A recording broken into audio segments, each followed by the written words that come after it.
Victòria de l'Atlètic Barceloneta amb casquet blanc davant la selecció de la Xina per 12-4. Els xinesos, que aquests dies estan de gira per Catalunya per preparar-se per als Jocs Olímpics del 2020, no han estat rival per als de Xus Martín. En el descans, l'Atlètic Barceloneta ja guanyava per un clar 10-0. La diferència en el marcador i en el joc han fet que els mariners s'hagin relaxat i al final la Xina ha estat capaç de fer 4 gols en els últims 2 quarts.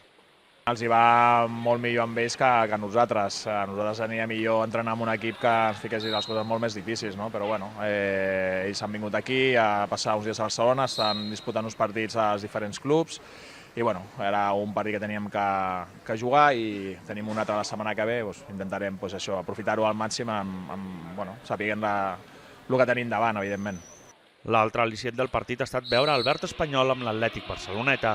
El jugador barceloní està aquesta temporada amb la selecció de la Xina per ajudar-los, però forma part de la plantilla marinera. Fins i tot podria jugar algun partit de Champions amb el combinat català. Ara estic aquí 2 setmanes i bueno, jo crec que algun partit podré jugar amb l'Atlètic Barceloneta. Serà el primer de la temporada. Potser és més d'un i espero que no sigui l'últim.